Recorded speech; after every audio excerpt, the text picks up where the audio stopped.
Hector is dead, yet the revenge Achilles sought offers no release. His menace, his apocalyptic rage, continues to burn without a target. Achilles ties Hector's corpse to his chariot, dragging it around the city walls day after day, a hero consumed by the same violence he used to survive the war. This compulsive desecration fractures the Homeric universe. By refusing to return the body, Achilles ignores the sacred laws of hospitality and threatens the stability of the entire Achaean social order. The ghost of Patroclus eventually breaks this cycle. Appearing to Achilles in a dream, the spirit demands a proper burial so he may finally enter the underworld. Achilles responds by slaughtering 12 Trojan captives and throwing their bodies onto the pyre alongside his fallen comrade, a final act of chaotic excess. The pyre marks the limit of uncontained destruction.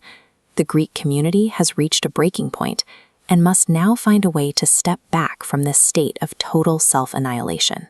As the fires of the pyre burn out, the tone of the epic shifts.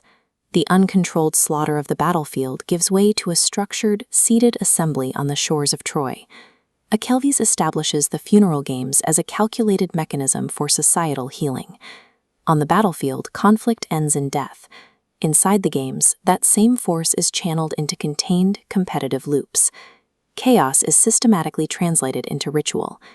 This framework reestablishes the bounds of human agency. It creates a space where the warriors can interact with divine causality without destroying the world around them. Book 23 serves as the bridge between the world-shattering wrath of the early Iliad and the eventual peace of the poem's conclusion. In the Homeric world, sport provides the survival mechanism for a fractured society to relearn its own rules. The chariot race serves as the first major test, focusing on the application of intellect under intense physical pressure. Before the race begins, the elderly king Nestor instructs his son Antilochus on how to handle the horses. Nestor warns that relying on physical strength, bia, or divine bursts of speed is insufficient to secure victory against faster teams. He instead defines metis, or cunning skill. He explains how to hug the turning post and outmaneuver rivals through technical precision rather than raw force. This distinction aligns with the Homeric concept that human actions are animated by divine forces. The gods are active participants in every human endeavor. During the race, Apollo knocks a whip from a driver's hand, while Athena grants a sudden burst of speed to another, physically manifesting their unique spheres of influence. Unlike the carnage of her battlefield, these divine interventions are contained within the rules of the track. Equilibrium returns to the camp, as these chaotic divine impulses are mediated by human competitive rules. When intellectual cunning regulates raw power, the social field remains stable.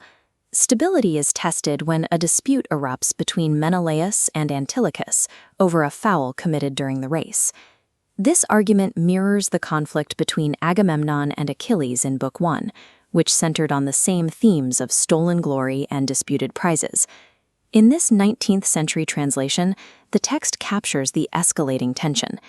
Menelaus commands Antilochus to touch his horses and swear his victory was not a foul. Antilochus acknowledges his error, admitting the rash heat of his youth, causing Menelaus's anger to subside. Menelaus yields the prize in return.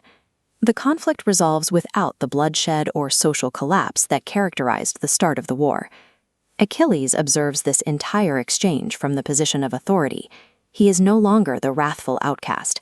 He acts as a stabilizing arbiter, distributing prizes with a sense of justice. By mediating these disputes, Achilles integrates the destructive parts of his nature, emerging as a leader capable of maintaining communal peace. The Greek society heals as its leaders learn to de-escalate their egos in favor of collective stability.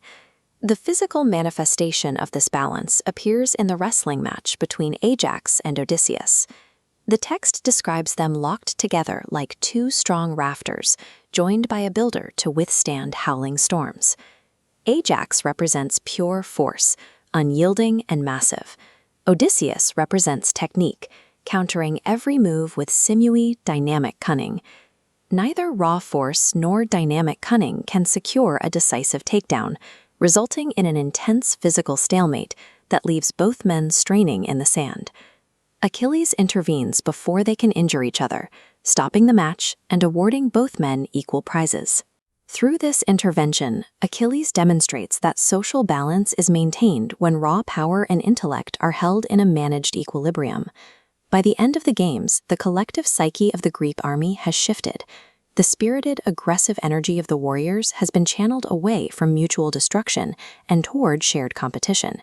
Through the exercise of arete, or excellence, lethal rage is translated into achievement within a structured environment.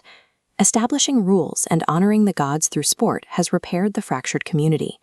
Book 23 shows how human wisdom and the imposition of rules can restore order in a world previously dominated by rage.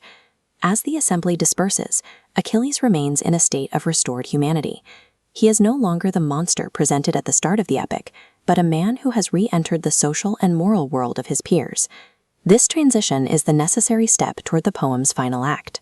Pacing slows.